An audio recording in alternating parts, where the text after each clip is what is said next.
जिसने अपनी पुत्री दे दी उसको अब कुछ देना बाकी रह गया क्या? ये धन, ये बाहरी वस्तुएं तो बहुत ही मतलब निकृष्ट बुद्धि होती है जो ये तय करते हैं कि इतने लाख लेंगे तब तुम्हारी बेटी से ब्याह करेंगे। नहीं नहीं, हृदय का जब वो टुकड़ा दे रहा है आपको तो उसके पास जो होगा वो देगा ही। और सबसे बड़ी बात है, अगर वो तुम्हें धन नहीं दे पाया ना तो हृदय से आशीष देगा तो तुम्हारा मंगल हो जाएगा।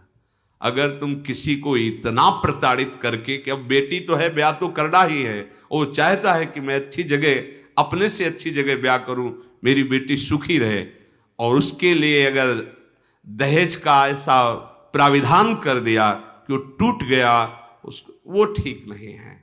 सबसे प्रार्थना है, ये चला रहा है।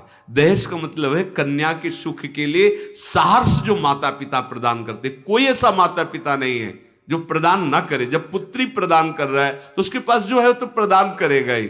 वर पक्ष के होते इतने तुम महान हो गए, कोई इतना लघु हो गया कि तुम्हारे पैर छू रहा है, तुम्हारे चरण पखार रहा है, तुम्हें बेटी दे रहा है, तुम्हें जो कुछ है अपनी वस्तु दे रहा है, इसके बाद भी प्रताड़ित किया जाए कि इतनी धनराशि मिले तो तुम तो बेच रहे हो।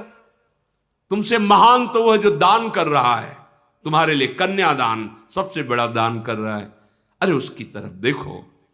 चाहिए कि अगर उसको जरूरत हो तो अपने पास भगवान ने दिया हो तो सहयोग कर देना चाहिए।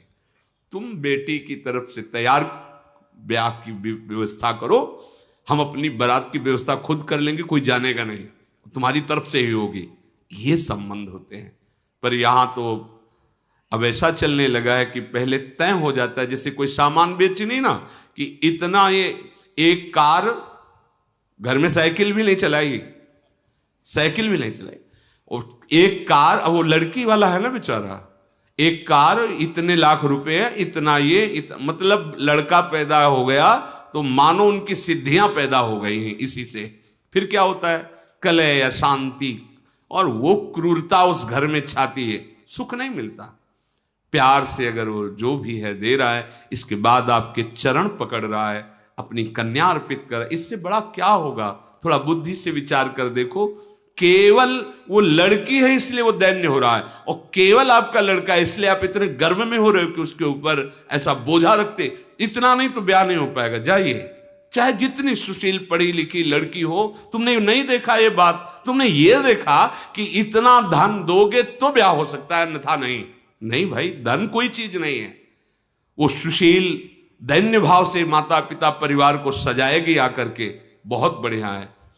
और फिर जो कृपा प्रभु की तरफ से होती है तो भले नमक रोटी खाओगे, सुंदर संतान होगी, सुंदर परिवार चलेगा। इसलिए सबसे प्रार्थना है, जहां तक हो सके दहेज की मांग मत करो। सुखी होना चाहते हो तो आप बात पक्की समझ लेना। अगर आप मांगोगे, दशरथ जी ने क्या किया, कहीं मांग हुई है क्या? जनक जी ने, कोई भी माता पिता उठा नहीं रखता, हम इतना जानते हैं। अब बहुते बुद्धि निकृष्ट हो तो नहीं कहते, नहीं तो प्रायः हर माता पिता की बात होती कि क्या लाके अपने बच्चों को दे दूं जिससे वो सुखी हो जाएं। सबसे प्रार्थना है, यदि आप इन देवी शक्तियों का सम्मान करना चाहते हो तो चाहे बहु रूप में लाना हो या देना हो, दोनों भाव में अगर हमारे पास है तो हमें छुपाना नहीं चाहिए।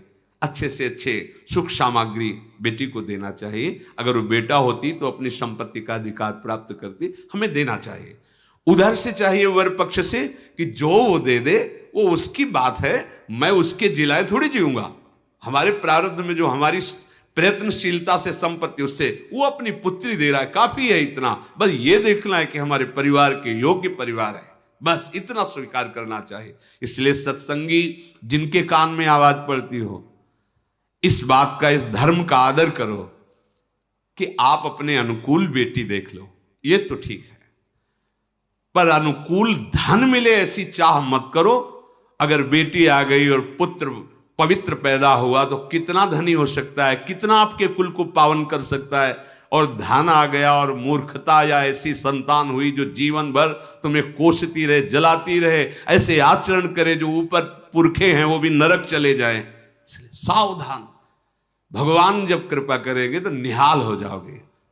उनसे मांगो, किसी व्यक्ति से क्या मांगना, वो दे रहा है जितना अच्छा है, ऐसे भाव से रहो।